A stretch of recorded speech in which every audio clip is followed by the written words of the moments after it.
a lot of pressure on the dispatchers, pilots, flight attendants, and basically the whole infrastructure to accomplish the mission and make a dollar. Every effort is made to ensure that nothing disrupts these fragile schedules. But there is one variable that no airline can control: the weather.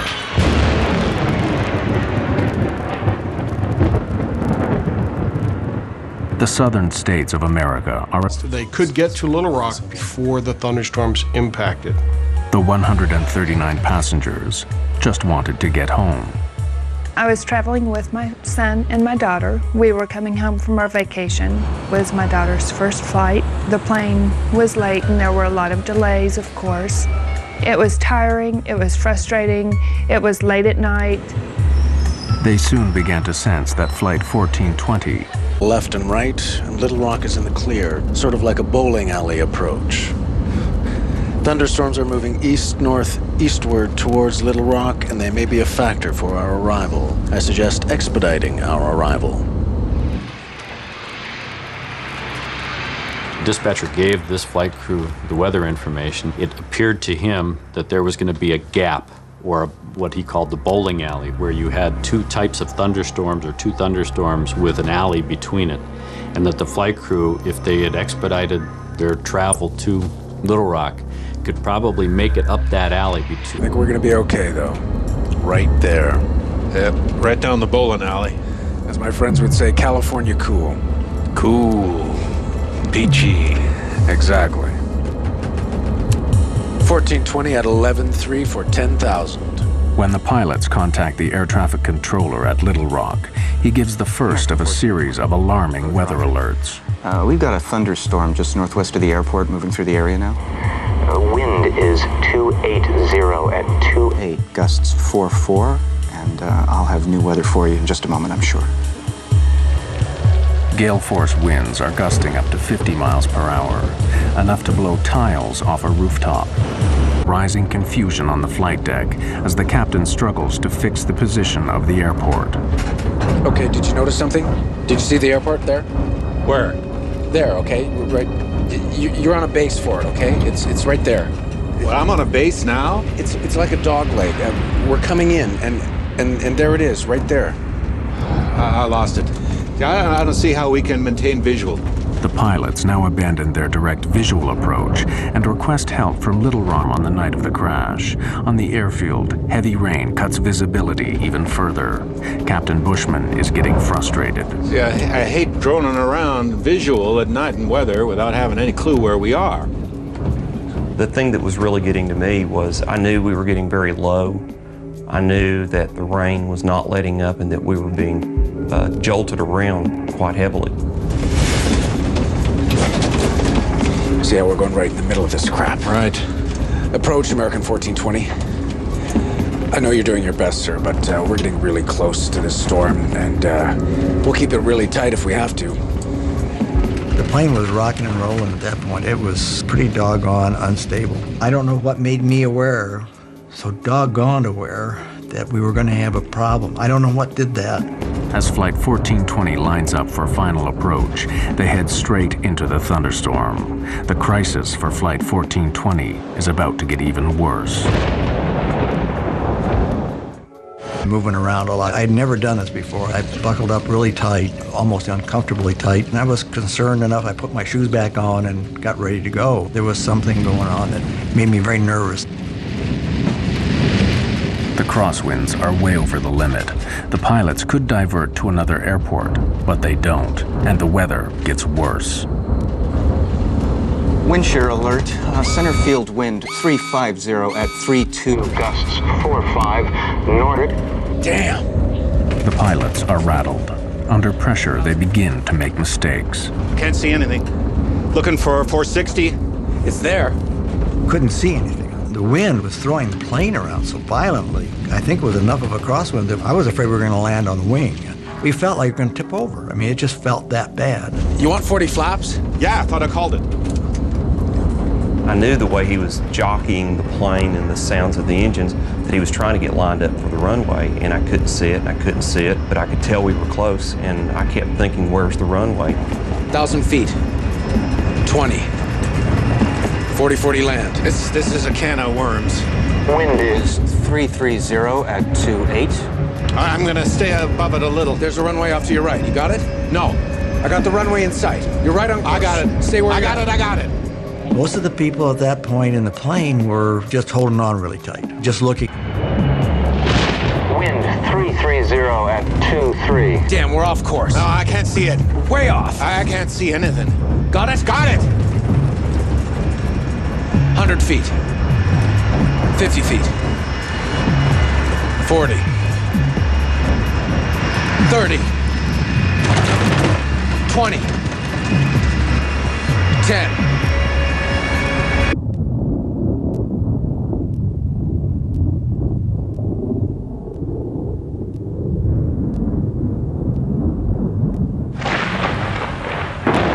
When the plane actually stopped, there was a moment of absolute, total silence.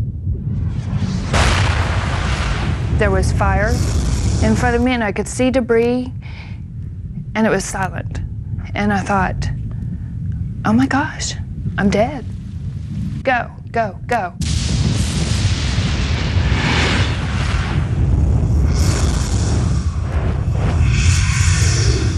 Some folks looked like they'd been in an explosion. Their clothes were tattered. I saw a man using his cell phone to call for help. Okay, I don't know where we're at, but there's a road that goes around the airport. Well, we got a lot of people hurt.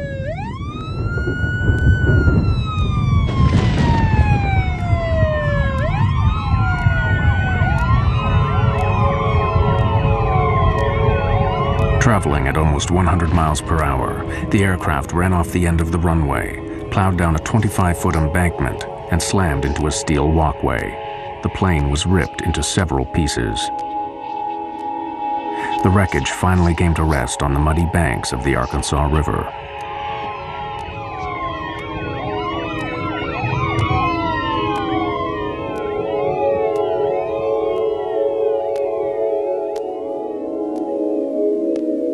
Ten passengers died in the crash. Captain Bushman was killed instantly when the cockpit was split open by the steel walkway. It was a shame I hadn't, literally a shame that I had not done more to save people. That's the worst nightmare I have.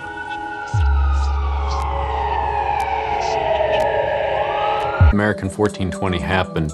I received a phone call about 1 o'clock in the morning from our communications center at the NTSB advising that there had been an aircraft accident at Little Rock and there may be some fatalities involved. Fellow investigator Don Ike was quickly on scene. There's a sense of adrenaline as an accident occurs like this, where you're being launched to the accident scene. And there's a strong urge to get there, to try to find out what happened, to document. Going through this catwalk, we knew that the subsequent post-crash fire killed people. We just didn't know why at that point.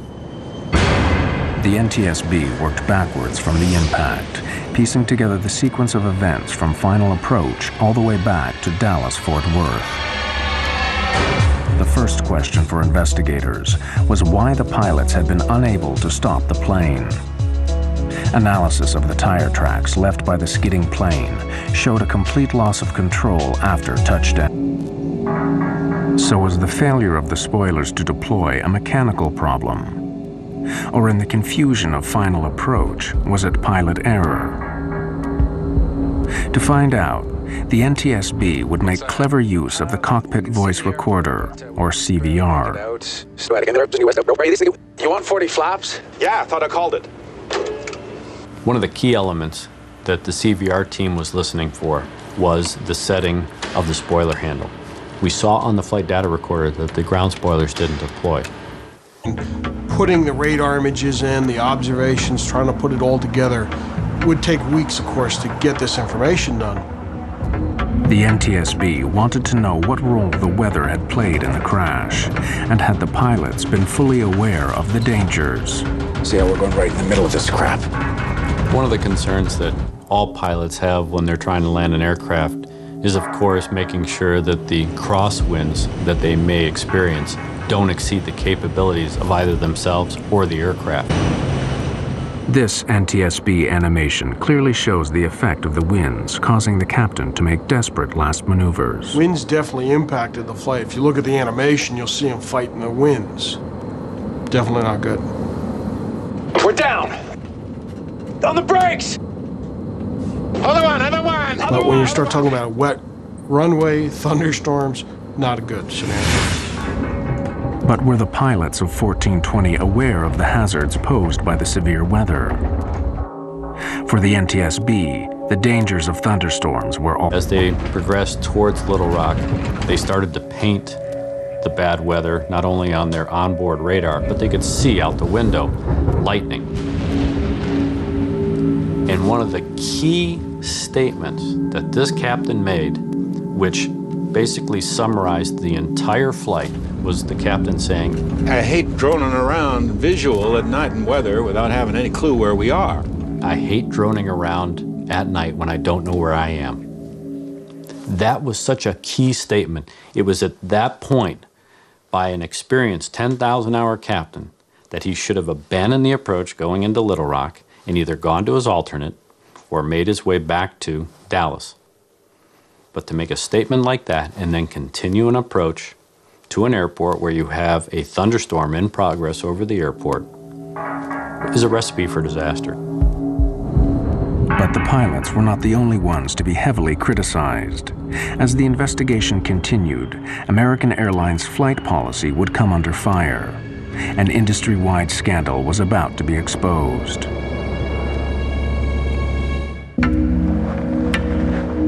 For months after the crash of Flight 1420, the NTSB dug deeper into the circumstances surrounding the Little Rock accident. Who would take responsibility? American Airlines was reluctant to admit that their pilots had knowingly flown into a severe thunderstorm to accept liability for the crash. I mean, it is about money in a way because you want to make them pay. Because I saw the letters that they would write back to my lawyer, minimizing what we had been through, minimizing my daughter's burns, cuts, the psychological effects it had on my son at age 15, and my daughter and me, and just minimizing everything. So you want to find a way to hurt him. Renee Solomons and many other survivors attended the NTSB public hearings held in Little Rock 8 months after the disaster. With the captain dead, the co-pilot was the first to testify. As we went off the end of the runway, I could see the runway lights coming up, and I knew we were going off the end of the runway. I couldn't see anything in front of us, and all I thought was the gear would collapse, and we would continue to slide. It's got to be okay. And then all of a sudden, I felt the impact. I followed it as close as I could. You bet. I mean, I wanted to know what happened. I went to all of the NTSB hearings. I was outraged. American Airlines training also at fault. Greg Feith put an American Airlines manager on the stand. What were the company rules for pilots flying near thunderstorms? When asked the question, he basically responded that he just didn't want his pilots flying into that type of weather. Our pilots are forbidden to enter or depart a terminal area blanketed by thunderstorms. To the NTSB, this policy simply wasn't clear-cut enough. Well, that's a very subjective call for a pilot. Pilots need boundaries. You have to set limits. If there's convective activity, that is thunderstorm activity, it's within 5 nautical miles of the airport. There's lightning, there's wind shear. Don't go there.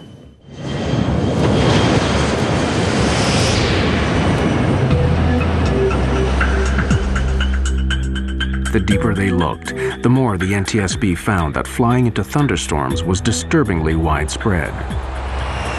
Extraordinary evidence given at the hearings revealed that the problem was industry-wide.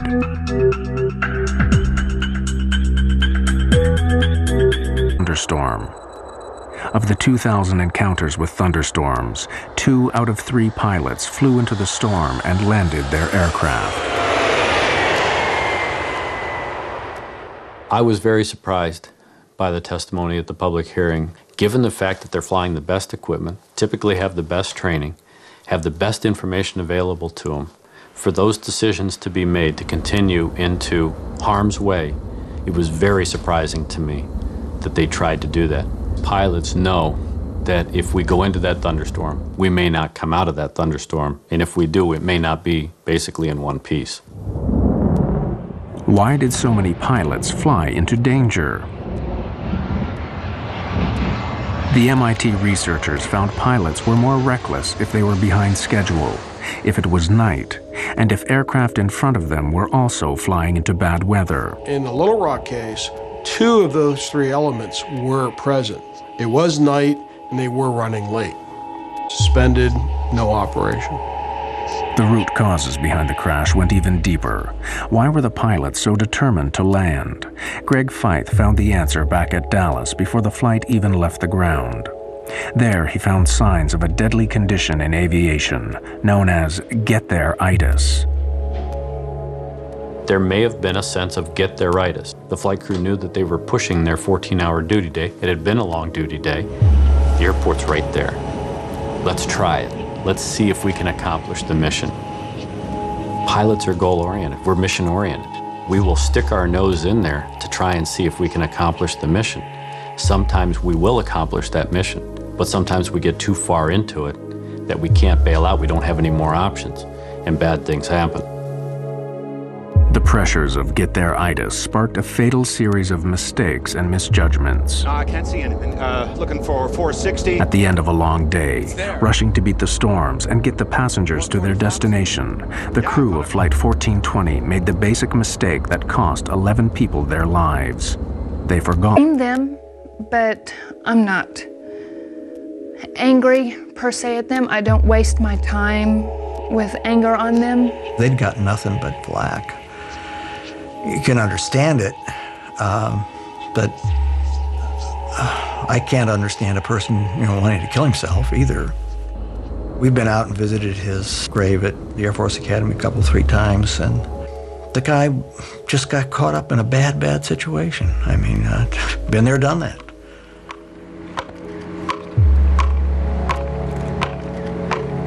One year after the crash, the survivors of Flight 1420 gathered at the site to remember those who died.